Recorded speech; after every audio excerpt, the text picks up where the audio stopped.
নমস্কাৰ বন্ধুসকল, আজিৰ এই ভিডিঅ'টোত আমি আলোচনা কৰিম অসম বাজেট 2026-27ৰ কেইবাটাও ডাঙৰ ঘোষণা সম্পৰ্কে।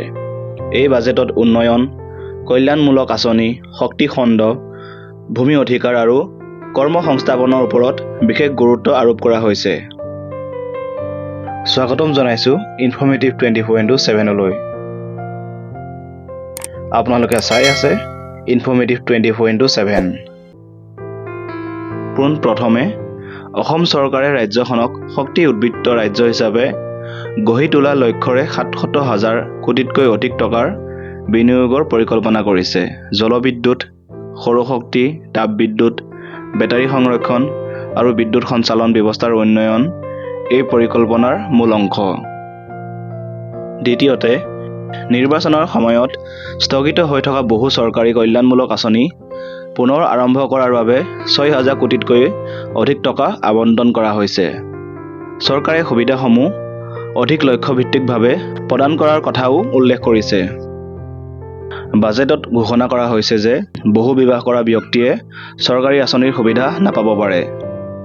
লগতে চৰকাৰী কৰ্মচাৰীয়ে বহু বিবাহ কৰিলে চাকৰিৰ ক্ষেত্ৰতো কঠোৰ ব্যৱস্থা গ্ৰহণৰ প্ৰস্তাৱ দিয়া হৈছে। আনহাতে পৰিৱেশ সুৰক্ষাৰ বাবে কিছুমান পৰিৱেশ সংবেদনশীল উদ্যোগৰ ওপৰত গ্ৰীণ চেছ আৰোপ কৰাৰ কথাও বাজেটত উল্লেখ কৰা হৈছে। ভূমি অধিকাৰৰ ক্ষেত্ৰত মিছন বসুন্ধৰা 4.0 আৰম্ভ কৰাৰ ঘোষণা কৰা হৈছে। এই আঁচনিৰ জৰিয়তে খিলঞ্জীয়া জনগোষ্ঠীৰ ভূমি অধিকাৰ অধিক সুৰক্ষিত কৰাৰ লক্ষ্য লোৱা হৈছে। চৰকাৰে শিক্ষা আৰু দক্ষতা উন্নয়নৰ ওপৰতো গুৰুত্ব আৰোপ কৰিছে। আধুনিক শিক্ষা ব্যৱস্থা শক্তিশালী কৰাৰ লক্ষ্যৰে নতুন পদক্ষেপ গ্ৰহণৰ কথা ঘোষণা কৰা হৈছে।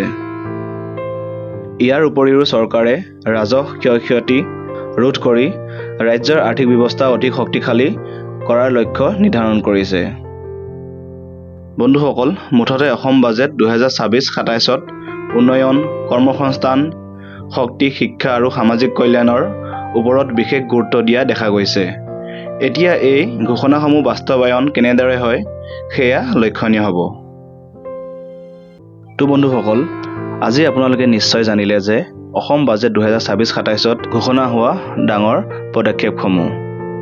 আপোনালোকৰ যদি ভিডিঅ'টো ভাল লাগিল, লাইক কৰিব, শ্বেয়াৰ কৰিব আৰু লগতে আমাৰ চেনেলটো ছাবস্ক্ৰাইব কৰিবলৈ নাপাহৰিব। ধন্যবাদ।